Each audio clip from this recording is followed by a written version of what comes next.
સજા થાય અને મને ન્યાય મળે એવું બધાને વિનંતી કરું છું. અને હું મારી ક્રિટિકલ કન્ડિશન ખરાબ છે એટલા માટે હું તમને બધા વિનંતી કરું છું. તમને છોડી હું ક્યાંય નહીં જાઉં, હું તમને છોડી ક્યાંય નહીં જાઉં એવો મારા પર વિશ્વાસ રાખજો. કારણ કે આ કોઈ નાની વાત નથી. મારા ઉપર મારે 27 વર્ષનું કેરિયરની સવાલ થઈ.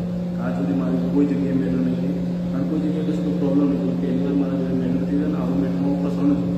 એટલે હું તમને બધા આગ્રહ કરું છું, હું તમારી સાથે રહેવાનો છું. હું ક્યાંય નહીં જાઉં એવું કંઈ તમને પણ નહીં કરું કે હું તમને છોડીને જતો રહી એવું કંઈ નહીં કરું.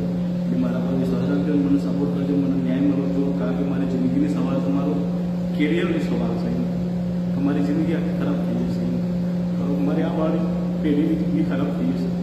તો હું તમને એક આરોપી બની રહી જઈશ તો મને ન્યાય આપવો, બસ બીજું કંઈ નહીં. એક પહોંચી લાગશે ન્યાય માગે છે તો મારા બધા જોડે.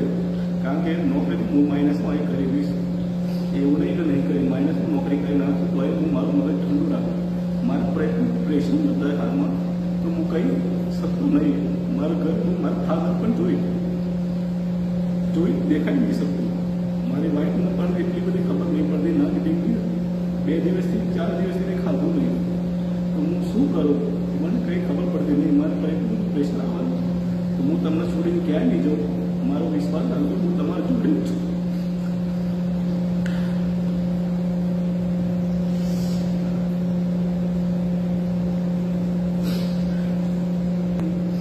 બસ પ્લીઝ, હું દેશ માટે છું, કોઈ ગુનેગાર નહીં, હું આતંકવાદી નહીં, હું કોઈ એટલું બધું કોઈ અપરાધ પણ નહીં કર્યો. કારણ કે મને એવું મારો સર મારવા થાય, હાથ પણ ફ્રેક્ચર છે, કમરમાં પણ ફ્રેક્ચર છે.